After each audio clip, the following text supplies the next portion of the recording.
11 ans ensemble, 11 ans de mariage. Et bon, les derniers temps, il y a eu des... En quelques mois, ça a été assez rapide, quoi. Je veux dire, en 3-4 mois, on a eu des problèmes de relations, relationnels, quoi. C'est-à-dire qu'avant très bien et d'un coup très mal. Oui. Auparavant, il n'y avait jamais eu de problème. Non, enfin, je veux dire, pas de problème. Dans un couple, bon... Non, d'accord, mais vous n'avez pas de... Mais pas de choses, non. Et vous n'aviez jamais eu de bouffée de violence? Non, pas du tout. Elle voulait vous quitter, mais il y a beaucoup de couples qui se séparent, quoi. Oui, exactement. Pour autant, il n'y a pas... Pourquoi? Justement, la raison... Le problème, c'est qu'il n'y avait pas de dialogue. Le problème, c'est que je n'avais pas de dialogue. Voilà, il n'y a pas eu de dialogue auparavant sur les problèmes qu'on pouvait rencontrer, je veux dire, dans le couple. Bon, moi, j'étais commerçant, on travaillait ensemble avec mon épouse. Et un garage. Et donc, tout se passait très bien, quoi, je veux dire. Et en 3-4 mois, tout s'est dégradé assez rapidement, quand même. Et elle a voulu partir avec un autre homme? Elle voulait partir avec un autre homme ou elle voulait partir Oui, elle voulait partir avec... donc, c'était avec mon ami, avec mon meilleur ami, quoi, je veux dire. C'était mon meilleur ami, un ami d'enfance. Qu'on se connaissait depuis l'âge de la maternelle jusqu'à l'âge de 30 et quelques années. Mais comment est montée en vous cette idée, cette envie, je ne sais pas, cette idée de la tuer en tout cas? Comment ça vient? Comment c'est venu? Comment ça vient? C'est assez difficile à expliquer. Je veux dire, c'est tout ce qui nous entoure, on sent qu'on perd tout. Tout ce qui est autour de soi, on le perd. Hein, c'est-à-dire, c'est l'avenir. C'est un moment de désespoir. Ouais, c'est le moment, oui, ou désespoir. C'est-à-dire que tout ce qu'on peut se projeter dans l'avenir, hein, bon, commerce, la vie de couple, la maison, on l'avait achetée depuis peu de temps, ça faisait 4 ans qu'on avait la maison, bon, enfin, voilà, quoi, je veux dire, c'est une vie... Et quand ça a commencé à vous monter... Et quand ça monte, oui. Bon, vraiment, c'est le jour où on a eu une discussion, quoi. Malheureusement, c'est la seule fois où on a eu une discussion, et c'est le jour-là où on pète les plombs, quoi, je veux dire. On pense qu'à soi, qu'à sa propre vie, voilà. Mais c'est malheureux, mais c'est un système on rentre dans un système, qu'on n'arrive pas forcément à commander. Non, mais si raisonnablement vous pensiez qu'à votre vie, vous l'auriez laissé partir en vous disant que vous pouviez la reconstruire. Oui, non, on peut se dire ça aussi, que vous pourriez la construire, exactement. qu'on n'allait pas vous enfermer, qu'elle aussi avait le droit de vivre. Comment vous êtes passé à l'acte? Dites-nous alors. Je suis passé à l'acte un soir. Après cette discussion, donc. Après une discussion. Qu'est-ce qui s'est dit pendant cette discussion? Ça c'est assez court. Elle m'a papier à l'appui, en pleine discussion dans la cuisine. Écoute, tu signes là, en bas à droite, donc c'était les papiers de l'avocat. Donc elle avait demandé pour divorcer. Écoute, voilà, j'arrête tout, on arrête tout, tu te débrouilles. Bon, à l'époque, avec le commerce, j'avais l'employé, enfin bref. Il me dit, écoute, tu restes avec l'employé, je m'en vais, tu signes en bas à droite. Il me dit, ça serait mieux pour toi, pour nous. Il me dit, je te laisse les enfants. Je m'en vais, voilà, c'est ça. Bon, et c'est là qu'elle m'a dit le nom de la personne, parce qu'auparavant, il y avait... C'était du non-dit, mais c'était oui, pas... voilà, il n'y avait pas... personne n'a dit le nom de... Mais là, vous avez pété les plombs, vous êtes énervé, non, vous êtes resté là, calme? Auparavant, l'après-midi, bon, il s'était passé des choses l'après-midi, des petits accrochages, donc... ça avait crié? Ouais, ça avait un peu créé une tension entre nous. Et donc, moi, je suis rentré l'après-midi chez moi, plutôt que prévu. Donc...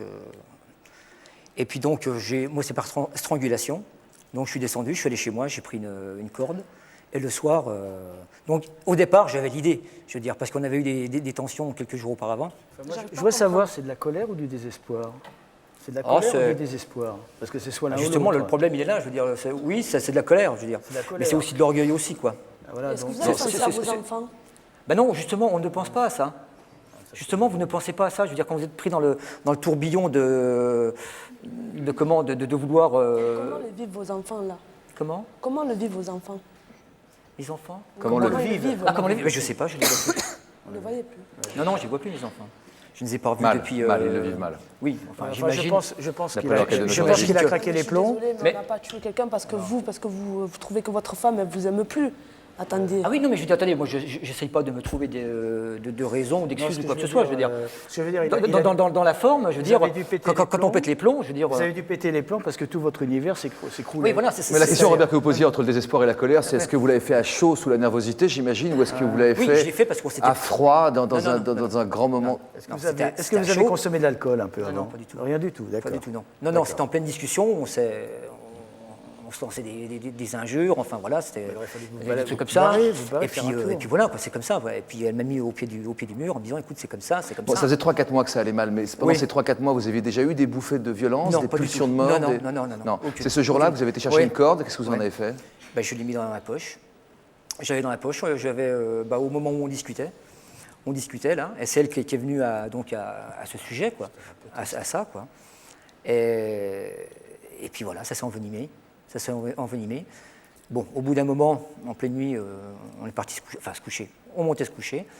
Et puis le dialogue, elle ne voulait plus continuer le dialogue. Elle m'a dit, écoute, bon, ferme-la, c'est bon. Et puis voilà, quoi. Excusez-moi. Et puis je prends la cordelette, on est dans la chambre, et puis voilà, quoi, par strangulation. Pendant son sommeil? Non, je voulais simplement savoir. Elle était éveillée? On était, oui, attention. Non, c'était quand on se couche. Mais au moment de passer à l'acte, vous n'étiez pas un criminel, vous étiez un homme violent? Pas du tout, non. Vous vous battiez, vous étiez bagarreur, comme Joël l'était quand il était beaucoup plus jeune? Non, pas du tout. Disons, on a connu, étant jeune, un peu comme il disait, des balles, les quartiers, mais je veux dire, c'était des... Voilà. Vous aviez déjà pris une arme, vous avez déjà eu une arme à la main, vous avez déjà pensé à la... Non, jamais, non, j'ai jamais été... Comment essayer de nous faire comprendre, même Inès, Inès, vous avez perdu votre maman qui a été tuée par votre papa, et vous culpabilisez, vous nous direz pourquoi dans un instant, mais je veux dire, comment faire comprendre à une jeune femme comme ça qui a perdu... Oui, sûrement qu'elle n'arrivera jamais à me comprendre, je veux dire. Mais moi, c'est sacré. Mais moi, si tu veux, comment? Une mère, c'est ça. Ah oui, tout à fait. Non, mais quand on est parti dans un délire, voilà, où on se sent pas bien, où on a envie de. Mais pourquoi vous n'étiez plus vous-même, vous pensez? Ah oui, là, vous êtes complètement. Pourtant, vous avez prémédité ce crime. Oui, mais justement, c'est là que. C'est pas comme quand, enfin, je veux dire, c'est pas un crime à chaud, quoi. C'est un crime réfléchi. Oui, qui était réfléchi quelques heures auparavant, voilà. Mais justement, c'est là le problème, c'est qu'on perd les pédales. À partir de ce moment-là, on se dit, on doit, je crois que madame l'a dit tout à l'heure, elle y pensait depuis X temps.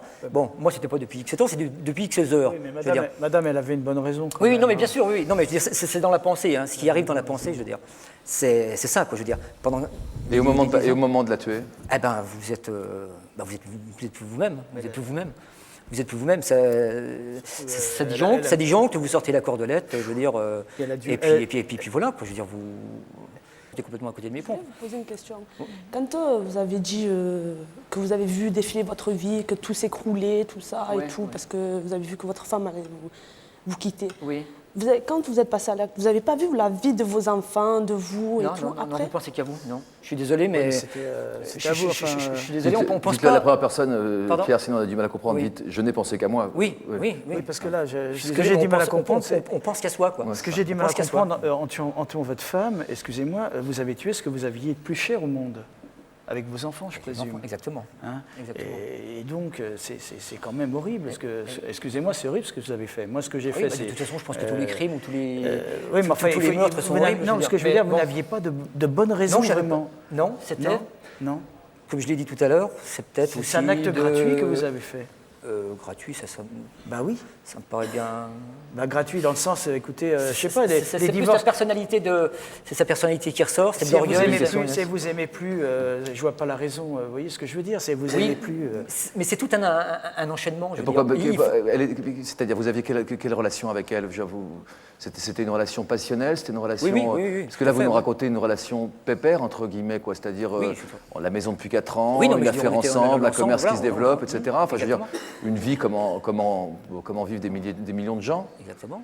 Qu'est-ce qui fait qu'au moment de partir, contrairement à des millions de gens, vous avez pété les plombs? Est-ce que vous avez trouvé une réponse à cette question? C'est surtout le fait de perdre, d'avoir perdu. Oui, mais ça, Pierre, j'insiste sur le fait que beaucoup de gens perdent l'autre et l'aiment encore, l'autre qui s'en va, je veux dire, et ne le tue pas pour autant. Pourquoi vous, cette idée de perdre, vous a transformé en meurtrier?